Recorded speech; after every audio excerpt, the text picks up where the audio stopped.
we got are 5 loaves of bread and 2 fish. That's a real miracle there.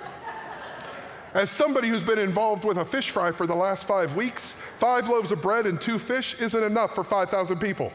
It doesn't work that way. That math doesn't jive. But Jesus is telling them to let them come. The immediacy of the problem is what the disciples see, and they lose sight of the limitless power that Jesus has. And just like the disciples lose sight of that because of their scarcity mentality, churches can sometimes lose sight of what Jesus can do because of their scarcity mentality. In a church, it looks like, oh, we might not have enough financial resources, or we don't have enough volunteers, or we don't have enough spiritual energy to do what God is calling us to do. And a scarcity mindset can impede the ministry that God wants to provide in our church and in our community. A scarcity mindset can limit the church's vision for ministry because we focus excessively on what we lack rather than what God can do. And that may prevent us from pursuing new things. Churches that operate from a scarcity mindset may be reluctant to take a risk, to invest in a new initiative, due to fear of what they don't have to make that happen. And that can hinder innovation and creativity in ministry. A scarcity mindset can lead to stinginess by all of us with our financial resources, with our time, with our talents, because we want to hold on to what we have so we don't lose it. An excessive focus or an excessive scarcity mindset can undermine the church's faith in what God is calling them to do. So rather than entrusting God to deliver, we don't even try because we're afraid God won't. Scarcity can bring about competition and conflict because everybody's trying to get what they can get and they're not thinking about the bigger picture. And when that happens, we can't live into our mission of building inclusive community, sharing Christ-transforming love, because that's way too big to be able to handle on our own. Operating from a scarcity mindset can lead to burnout and exhaustion by all of us. And it can start that vicious cycle again and again. It can prevent churches from collaborating with other churches, from collaborating with outside organizations, because we're afraid we might lose the little bit of resources we have.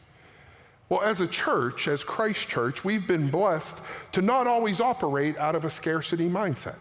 Sometimes it's easy to fall into that trap, but we do a pretty good job of not falling into that trap. And this passage about the feeding of the 5,000 shows us what can happen when we don't have a scarcity mindset. You see, Jesus is faced with the immense needs of the crowd, and he doesn't have a lot of resources to deliver. But instead of having a scarcity mindset, he takes hold of that modest offering that he does have, and he blesses it, and he uses it and allows God to do something miraculous. In that ordinary gesture of just breaking the bread and starting to give it to the people, there becomes this abundance flowing out of that so everybody gets fed. And Jesus is able to do that because of the connection that he has with God.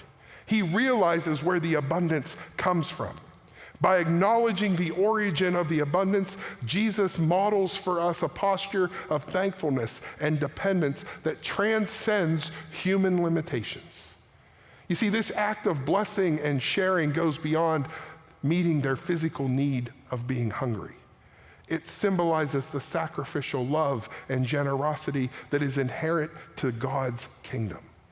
So as Jesus distributes the bread to the people who are there, he's thinking about the ultimate sacrifice he is going to make as the bread of life, as he gives himself up for the redemption and renewal of the world. So this story calls us to examine our perspective of abundance and provision and ask the question, how frequently do we acknowledge God as the ultimate source of the blessings that we have? Do we approach God's blessings and the blessings that we are given with a spirit of gratitude, with a willingness to use what God has given to us? Because when we have a scarcity mindset and we hold on to what God has given us, we're not going to lose what we have, but we're also not going to be able to receive anything else. But if we have an abundant mindset and we hold on to what God has this way, not only can God use what he has given us, but we can also receive more from God.